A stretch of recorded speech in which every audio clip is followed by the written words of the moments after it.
कैसे कैसे हुए। आपको मेरी बात पर विश्वास हो ही जाएगा। भगवान की सबसे बड़ी जो अवतार लीला हुई है वो समुद्र मंथन के समय हुई है। बोलिए वृंदावन बिहारी लाल की जय। भगवान ने जितने अवतार लिए हैं, देवताओं को अमृत पिलाना था, शंकर जी को विष पिलाना था, बहुत से रत्न निकलने थे, लक्ष्मी खो गई थी, बहुत दिनों से रूठ के चली गई थी। भगवान से लक्ष्मी जी को पुनः पाना था। एक उद्देश्य थोड़ी था कि अमृत ही अमृत का उद्देश्य था। उद्देश्य तो उनके कई थे समुद्र मंथन कराने के। उन सब उद्देश्यों की पूर्ति के लिए भगवान ने अपने ऐसे भी विचार, ऐसे भी रूप, ऐसे भी अवतार रूप धारण किए।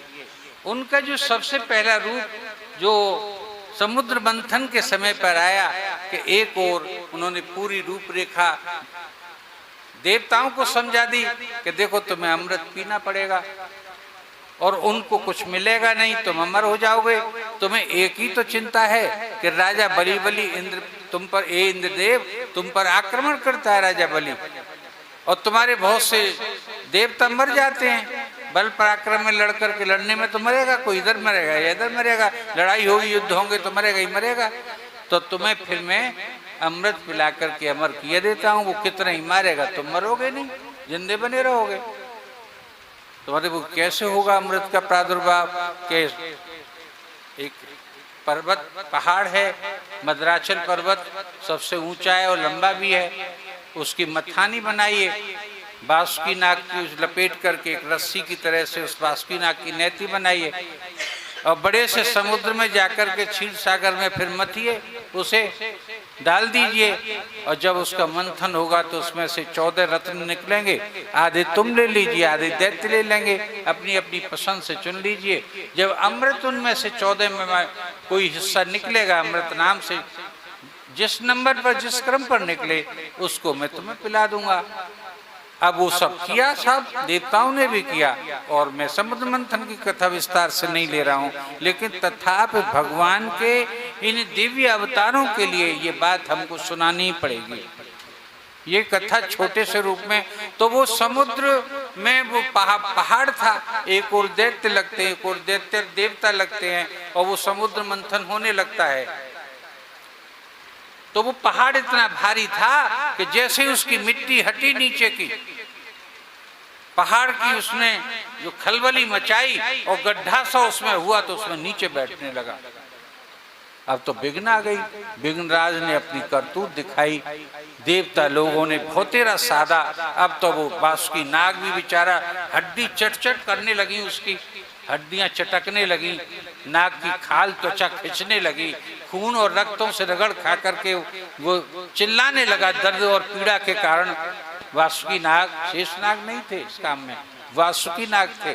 शेषनाग तो भगवान के साथ तपस्या करके पहले ही उनकी शेष सैया बन गई थी, उनकी सेवा में चले गए थे।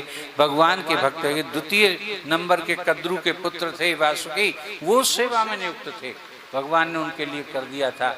तो भगवान ने अपना रूप धारण किया, तो भगवान जीव बने, कछुआ बन करके, एक विशाल कछुआ बन करके सामने आए। और कछुआ की पीठ इतनी मजबूत क्योंकि होती है, और भगवान अद्भुत कछुआ बने हैं और बन करके उसके नीचे घुस गए, और घुस करके जहाँ गड्ढा था उसमें से उस पहाड़ को ऊपर उठा लिया। और अब वो पहाड़ कछुए की पीठ पर इस तरह से सरकने लगा कि जैसे कोई उसे सहारा मिल गया हो, और मंथन प्रारंभ हो गया दोबारा से। अर्थात विघ्न जो आई थी, विघ्नराज की जो करतूत हुई थी आदरणीय भक्तों, उस कछुए ने टाल दी। किंवदंती ये है, शास्त्र ये कहते हैं, धर्म ग्रंथ ये कहते हैं कि जब किसी के किसी कार्य में विघ्न आ जाए तो आप चतुर्भुज भगवान की जो कछुए के रूप में हैं उनको प्रणाम कर लीजिए। मैं आपसे सत्य कहता हूं कि आपकी विघ्न दूर हो जाएगी। बोलिए वृंदावन बिहारी लाल की। ये विघ्न दूर करने के लिए भगवान का कक्षप ध्यान है। भगवान ने वो अवतार लिया कि विघ्नो के विघ्नेश विधिम तदेश्वरो। जब उन्होंने देखा कि इन्हें विघ्न आ रही है कि दुरंत वीर हो अभी तथा संधि। तुरंत उन्होंने अपने स्वरूप को परिवर्तित किया और क्या बने कि कृत्वा बपु हो। उन्होंने अपना कौन सा बपू बनाया, कौन सा शरीर बनाया कि काच्छपम अद्भुतम महत, महान अद्भुत कछुआ बने। काच्छपम, भगवान कच्छप बन गए। और प्रविश्य तो वो जल में घुस गए और गिरे उज्जहार, और गिर को पर्वत को उठा लिया। अब वो आसानी से चलने लगा, डूबने की नीचे को जा रहा था। स्त्रियां मट्ठा चलाती हैं, अगर नीचे रही लग जाए तो हड़िया फूट जाएगी, जिसमें चला रही चलामनी फूट जाएगी, और अगर ऊपर होगा तो दही छलक करके मक्खन इधर उधर भागेगा बाहर की तरफ। इसलिए उसको तो बीच ही बीच में चलाना पड़ता है। स्त्रियां उस चलाने में मथने में बड़ी होशियार होती हैं, उसे जानती हैं उस क्रिया को। वही स्थिति भगवान ने की, उसको मध्य में ला दिया। ये भगवान का कच्छप रूप था। भगवान ने एक निंदनीय यौन स्वीकार कर ली साहब, भक्तों के कल्याण के लिए। कच्छप कोई आदरणीय जीव तो नहीं है, कोई सम्माननीय जीव तो नहीं है, क्योंकि उन्हें कल्याण करना था अपने भक्तों का, अपने देवताओं का, इसलिए वो कछुआ बन गए। अब स्थिति ये थी कि समुद्र मथते मथते दोनों ओर से पसीना आ गया। न दानवों में बल रहा, न देवताओं में बल रहा। भुजाएं थक गई लेकिन कोई रत्नी नहीं निकला।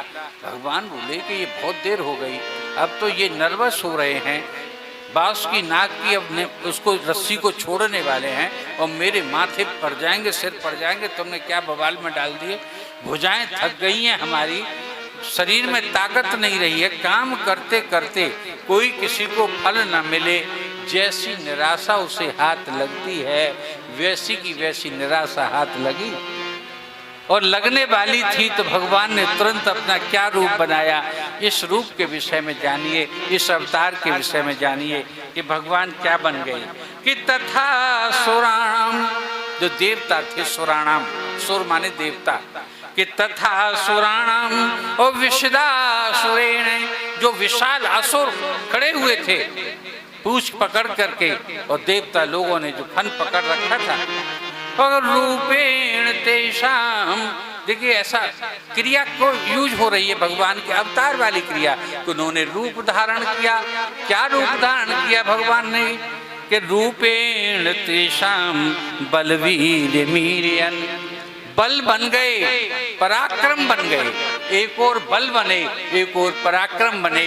बल बन करके देवताओं में घुस गए और पराक्रम बन करके उनमें दैत्यों में जाकर के घुस गई। बोलिए वृंदावन बिहारी।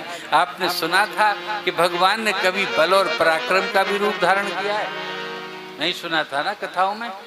लेकिन भगवान यहाँ बने और रूप शब्द का ही है, उन्होंने वो रूप धारण किया, अर्थात उन्होंने वो अवतार लिया।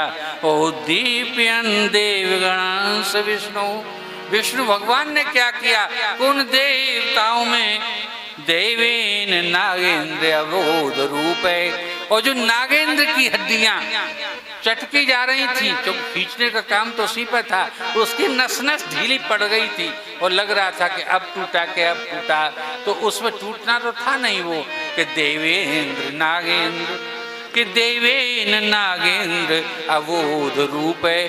अवोध बन करके अब उसे बोध ही नहीं रहा अपने का, भगवान ने एनेस्थीसिया बन करके उसके शरीर में प्रवेश कर लिया।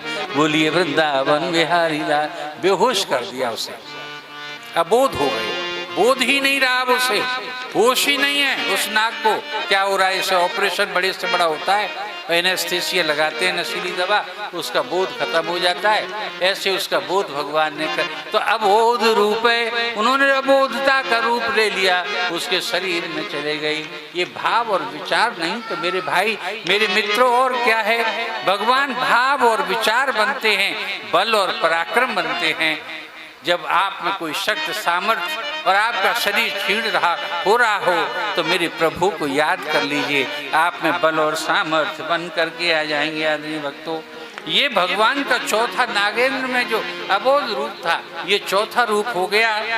इसी तरह से पांचवा अवतार जो भगवान ने लिया कि अब तो वो कल अमृत निकल आया था, कि अब तो वो अमृत निकल आया था और अमृत को लेकर के शक्तिशाली दैत्यों ने छीन लिया था उसके हाथ में से। जो वैद्य निकले थे, धन्वंतरी भगवान निकले थे, उस अमृत कलश को लेकर के वो छीन के, जो शक्तिशाली होगा वो तो छीन ही लेगा साहब। जब उसे छीन करके ले गए तो हमने क्या कहा कि अब तो ये अमृत को पी जाएंगे। तो भगवान बड़ी होशियारी से सोचने लगे कि बाजी मेरी पलट जाएगी, अब मैं करूं तो करूं क्या। एक क्षण भगवान ने सोचा और सोच करके तुरंत भगवान ने क्या किया कि भगवान ने कलह का रूप ले लिया और कलह बन करके उन राक्षसों में, उन दैत्यों में घुस गई जो अमृत का कलश ले गई थी। अब कलश तो एक स्थान पर रख दिए उन्होंने, अमृत का कलश रख दिया, कुशा बिछा करके उस पर अमृत का कलश रखा है।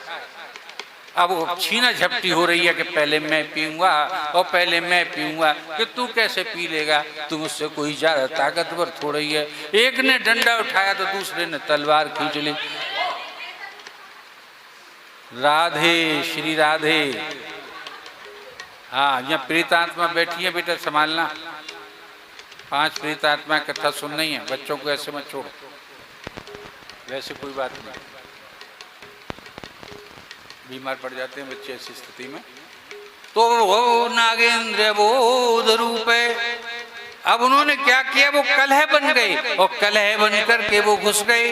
और हमारा शास्त्र क्या कहता है कि मिथ है कलर भूतेषाम, भगवान कलह बन गए हैं। भूतेषाम और तदर्थे तरस चेतसाम, और उनकी बुद्धि में प्रवेश कर गई भगवान।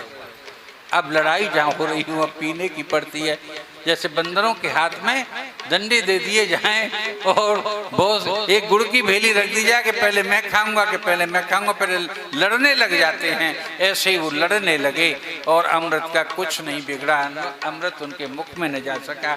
तो ये कलह क्या है मेरे भाइयों, ये कलह क्या है, विचार ही तो है, एक लड़ाई विचार ही तो है। अगर आप में परिवार में कोई भाई भाई में कलह हो